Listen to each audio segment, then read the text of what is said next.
Hallelujah.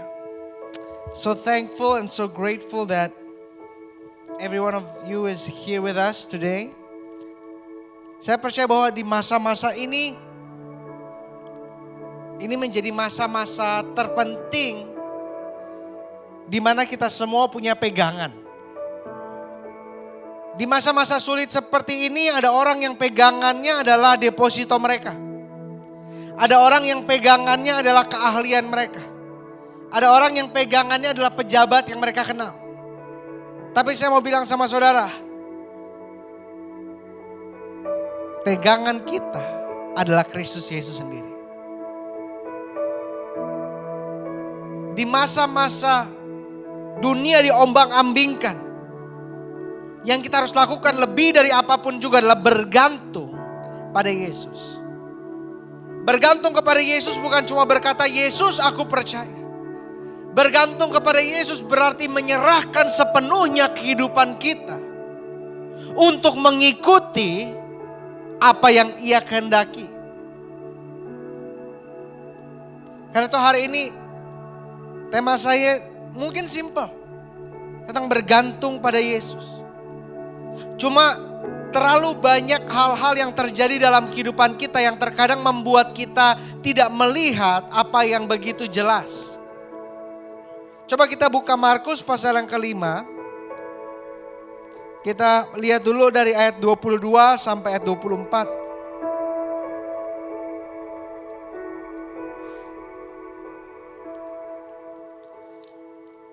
Datanglah seorang kepala rumah ibadat yang bernama Yairus. Ketika ia melihat Yesus, tersungkurlah ia di depan kakinya. Ini satu yang saya pelajari, setiap dari kita memerlukan Yesus. Apakah saudara mungkin baru kenal Tuhan? Atau mungkin saudara jemaat di gereja? Atau mungkin saudara pelayan Tuhan di gereja? Bahkan saudara pendeta. Kita semua butuh Yesus pada tingkat yang sama. Apa artinya? Kita butuh Yesus lebih dari apapun juga. Sampai kepala rumah ibadat ketika ia melihat Yesusnya tersungkur di kakinya. Kadang-kadang kita pikir, lah saya kan udah orang pelayanan, kalau ada masalah saya masih bisa breakdown. Kalau ada masalah saya masih menangis di kaki Tuhan, nanti orang lihatnya gimana? Kalau saya ada masalah, saya gak bisa selesaikan sendiri, tapi saya cuma minta sama Tuhan, minta pertolongan Tuhan. Nanti orang bilang saya gak dewasa. Justru saya mau bilang sama saudara, orang-orang yang bergantung kepada Tuhan, itulah yang Tuhan harapkan. Alkitab bahkan berkata demikian. Mari kepadaku yang letih lesu dan berbeban berat, maka aku akan berikan kelegaan. Kita datang kepada Tuhan bukan hanya ketika kita sedang sukses, kita sedang sukacita, kita sedang diberkati, sedang bersyukur. Tapi ketika kita kehilangan segala sesuatu, ketika kita letih lesu, ketika kita hancur-hancuran, kita juga perlu Tuhan lebih dari apapun juga. Dan jangan malu datang kepada Tuhan. Jangan malu berdoa. Bahkan sekarang orang malu untuk berdoa depan umum. Jangan malu. Karena ketika kita perlu Yesus, kita membutuhkan Yesus, everything else doesn't matter. Coba lihat ayat yang ke-23. Dan memohon dengan sangat kepada yang anakku perempuan sedang sakit hampir mati. Datanglah kiranya dan letakkanlah tanganmu atasnya, supaya ia selamat dan tetap hidup. Nah, kenapa kepala rumah ibadat ini datang kepada Yesus dan tersungkur di bawah kaki Yesus? Karena dia punya pengharapan dan iman. Anaknya sakit, hampir mati.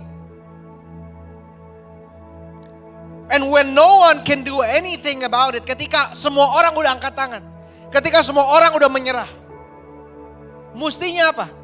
Sebagai seorang bapak, mestinya dia tinggal sama anaknya sampai anaknya mati.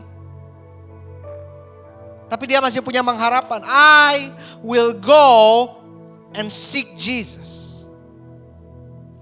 Dia punya pengharapan bahwa Yesus sanggup walaupun orang sudah angkat tangan, walaupun orang sudah tidak sanggup, walaupun keadaannya sudah hampir mati, tapi aku percaya Yesus sanggup.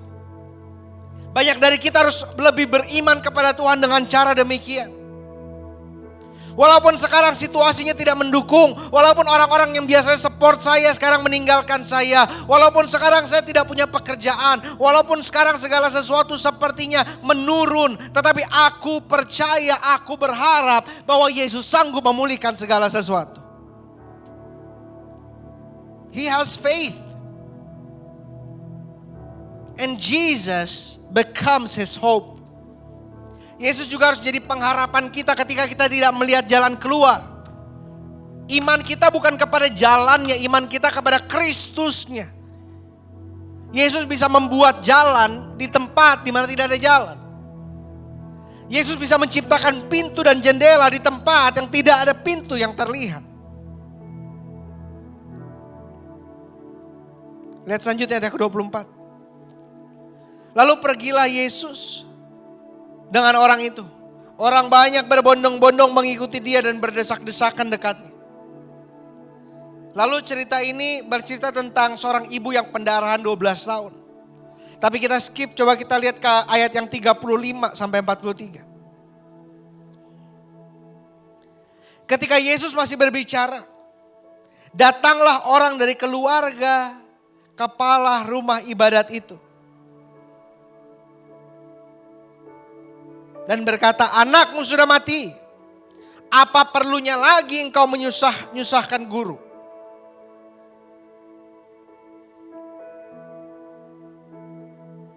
Yang datang kepada Yairus bukan orang yang dia gak kenal, bukan temannya, tapi keluarganya. Keluarganya datang tidak berkata, anakmu sudah mati. Tapi percayalah, tapi berharaplah. Tapi dia berkata, anakmu sudah mati, jangan susahin Yesus. Jangan cari Tuhan. Jangan sampai ada orang-orang sekitar kita, mau sedekat apapun, mau teman, mau sahabat, bahkan keluarga, yang katakan kepada kita, udahlah, jangan cari Tuhan, ini lu selesainya bukan kayak gitu, lu harus ke bank. Ini susah, ini bukan dengan cara kayak gitu. Lo harus bisa sikut ini, sikut itu. Lo harus bisa nyogok ini, nyogok itu. Udahlah, jangan andalin Tuhan lagi, jangan cari Tuhan lagi. Jangan sampai kita dengarkan nasihat-nasihat seperti itu.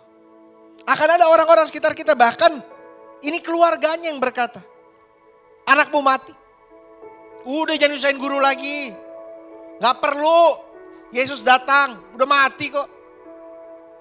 Kenapa mereka bisa berkata demikian? Mungkin bukan karena mereka membenci saudara. Tapi mereka tidak dapat melihat apa yang Tuhan bisa lakukan. Kenapa mereka mungkin berkata demikian? Karena mereka mungkin tidak melihat apa yang engkau bisa melihat dalam iman. Yang mereka lihat adalah, wah, anaknya Yairus mati. Ya udah, what can we do? Apa yang kita bisa buat?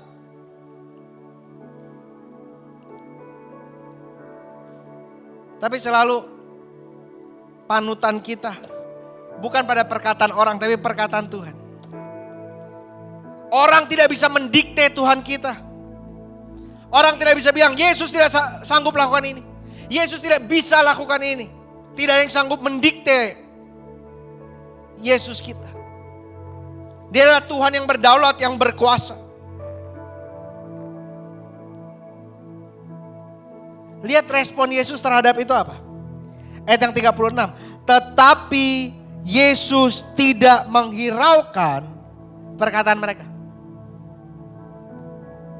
Yesus tidak menghiraukan perkataan mereka. Ada saat-saat kita harus bodoh amat sama apa yang orang bilang. Orang ngomong, Yesus gak menghiraukan. Ada saat-saat kita harus bodoh amat sama apa yang dunia katakan. Ada saat-saat kita harus bodoh amat atas nasihat orang. Karena kadang-kadang orang nasihatin kita gak sesuai firman Tuhan.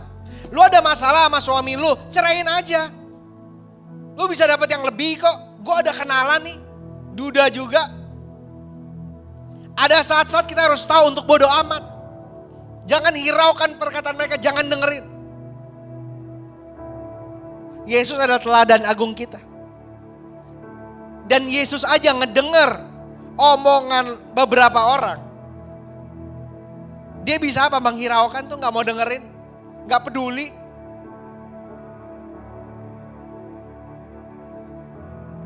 Dan lihat apa yang Yesus katakan kepada kepala rumah ibadat. Ayat 36. Tetapi Yesus tidak menghiraukan perkataan mereka dan berkata kepada kepala rumah ibadat, jangan takut, percaya saja. Orang mungkin bilang anakmu sudah mati, jangan susahkan guru, tapi Yesus bilang jangan takut, percaya saja. Jadi ada dua hal di sini. Ada kata orang, kata dunia, ada kata Tuhan. Dunia bilang, wah dunia lagi dilanda ketakutan. Sedang ada pandemi, penyakit. Orang ribuan mati. Akan ada kemiskinan, kriminalitas meningkat. Tapi ada kata Tuhan. Ada penyertaan Tuhan. Di mana rancangan Tuhan buat kita adalah damai sejahtera. Ada perkataan Tuhan di mana Ia akan memberikan kita kelegaan. Nah, yang mana yang kita akan pilih, yang mana yang kita akan dengarkan? Kata-kata dunia, kata-kata manusia, atau kata-kata Tuhan? Karena seringkali kita gak sadar, kita gak membedakan antara keduanya. Kita cuma dengar apa yang mainstream katakan. Mainstream bilang ini benar, kita ngikut. Mainstream bilang ini salah, kita ngikut. Tapi standar kita bukan apa yang mainstream katakan, bukan apa yang orang-orang katakan. Standar kita firman, kita beda. Lihat ayat yang ke-37. Lalu Yesus tidak memperbolehkan seorang pun ikut serta. Kecuali Petrus, Yakobus, dan Yohanes. Jadi di sekitar Yesus ada ratusan orang. Tapi pengikutnya yang dekat ada 70 orang. Dalam 70 orang itu ada murid-muridnya 12 orang. Di dalam 12 orang itu ada 3 murid yang Yesus kasihi. 3 murid dekat Yesus. Yang Yesus ajak ke gunung di mana Ia bertransfigurasi. Yaitu Petrus, Yohanes, dan Yakobus. Ketiga itu. He has a small circle. Yang dia ajar. Yang dia mentor. Bahkan kepada Yohanes yang dia titipkan ibunya kepada Yohanes. Dan ketiga ini adalah yang ia percaya.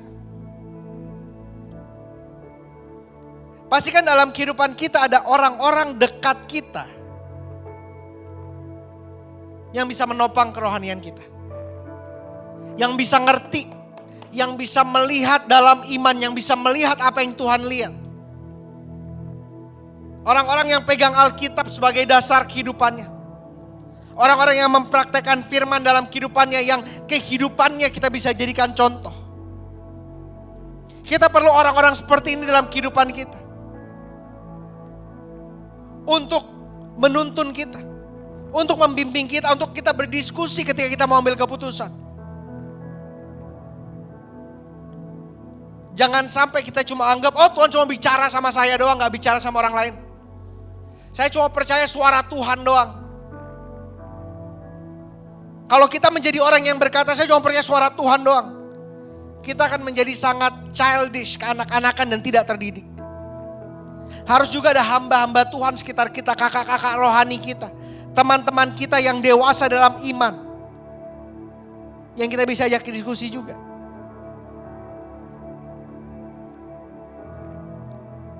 Coba lihat ayat yang 38. Mereka tiba di rumah kepala rumah ibadat. Dan di sana dilihatnya orang-orang ribut, menangis, dan meratap dengan suara nyaring. Ayat yang 39.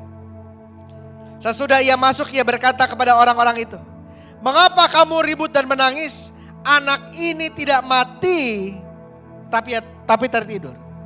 Nah, orang-orang mengatakan atau meresponi berdasarkan apa yang mereka lihat. Tapi apa yang Tuhan katakan berdasarkan apa yang ia sanggup lakukan. Yang orang-orang lihat adalah apa yang terjadi, apa faktanya, apa kejadiannya. Tetapi yang Tuhan katakan, yang Tuhan lihat berdasarkan apa yang ia sanggup lakukan. Kadang-kadang kita melihat hanya dengan mata manusia, di mana kita berkata keadaannya tapi seperti ini, situasinya seperti ini. Tapi mata kita tidak sanggup melihat, tetapi Tuhan sanggup membuat situasi-situasi saya menjadi seperti ini. Makanya yang orang lihat adalah, oh udah mati anaknya. Tapi Yesus bilang enggak, cuma tertidur. Apa artinya cuma tertidur? Akan bangun lagi. Kadang-kadang kita melihat pernikahan kita, oh pernikahan saya udah mati. Tapi kita lupa di mata Yesus itu cuma tertidur. Kita pikir keadaan keuangan kita, ekonomi kita, oh udah mati. Saya gak akan bisa mulai usaha lagi, saya udah bangkrut. Tetapi di mata Yesus berbeda.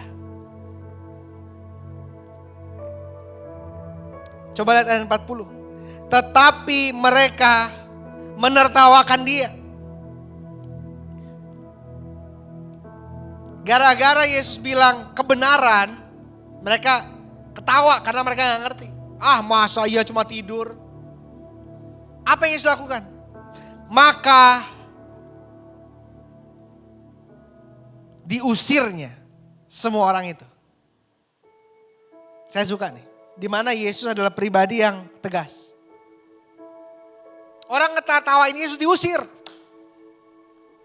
Makanya pastikan kalau saudara ada sosial media dan sebagainya. Kalau ada orang yang kerjaannya cuma ngomong negatif. Yang tidak percaya kepada visimu. Yang tidak percaya kepada imanmu. Yang tidak percaya kepada semangatmu. Passion yang Tuhan sudah berikan. Usir mereka. Kalau mereka ada di sosial media, blok. Kalau mereka ada di lingkaran pertemanan, jangan dekat-dekat dengan mereka. Karena engkau yang akan menjadi negatif. Saya tahu banyak orang yang berkata, oh lewat saya dia akan diubahkan. Tapi nyatanya dia yang berubah gara-gara dekat sama orang itu. Yang tadinya mulutnya gak kasar, gak jahat. Gara-gara bergaul sama orang yang salah, mulut jadi berubah 180 derajat. Yesus mengusir mereka dengan gampang aja. Lalu dibawanya ayah dan ibu anak itu. Dan mereka bersama-sama dengan dia masuk ke kamar anak itu.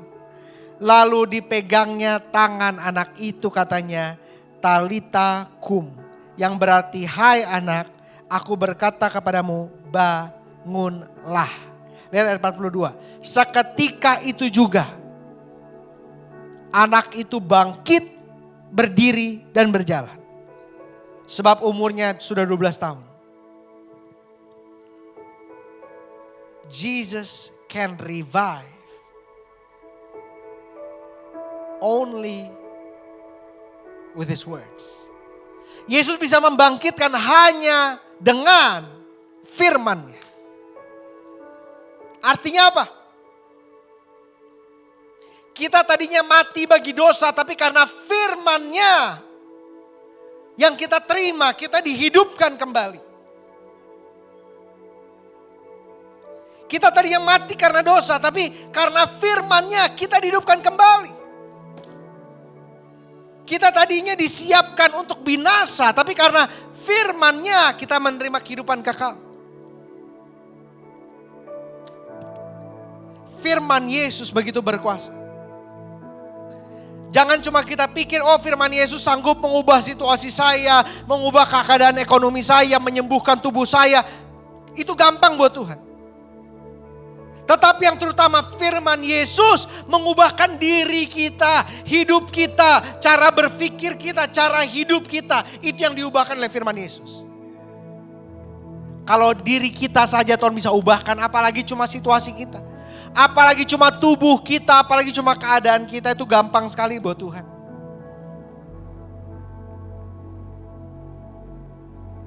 Lihat ayat yang 43. Dengan sangat ia berpesan kepada mereka supaya jangan seorang pun mengetahui hal itu. Kenapa Yesus bilang jangan berpesan demikian? Karena pada saat itu ada dua alasan. Yang pertama, kalau orang mulai menyebarkan apa yang Yesus perbuat, akan ada banyak orang yang mengerumuni Yesus sampai ia tidak bebas untuk berbicara, melayani dan sebagainya. Yang kedua, dipercaya juga ketika ini tersebar luas, akan ada orang-orang yang mau membunuh Yesus. Dan ini membuat mereka lebih mencari Yesus untuk membunuhnya.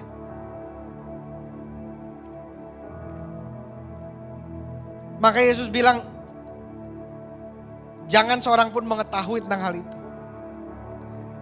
Lalu selanjutnya yang 43 berkata, lalu ia menyuruh mereka memberi anak itu makan. Ketika dibangkitkan, anak itu harus makan. Nah, ini dapat digambarkan sama seperti roh kita. Ketika kita menerima firman, kita percaya Yesus, kita dibangkitkan, tapi kita harus makan. Makanan kita adalah firman. Pastikan setiap saudara yang mengaku orang Kristen, pastikan Alkitab saudara baca setiap hari. Karena ini makanan buat roh kita. Tanpa makanan kita gak akan tahan. Dan bukan cuma karena kita udah terima mujizat, udah lepas tangan, enggak. Anak ini terima mujizat, Yesus bilang apa? Berikan dia makan. Ada petunjuk susulan, ada tanggung jawab yang harus dilakukan.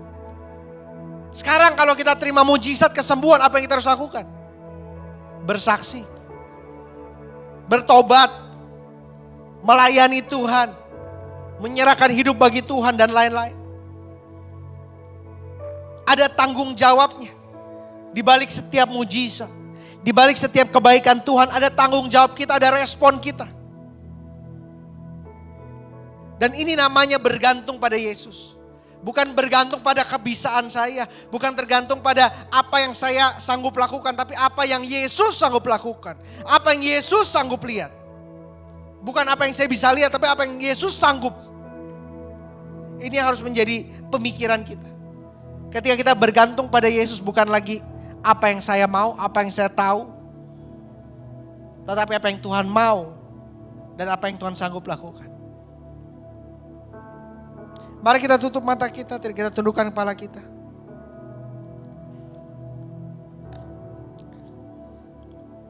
Saya mau bilang sama saudara, untuk Tuhan lakukan mujizat gampang.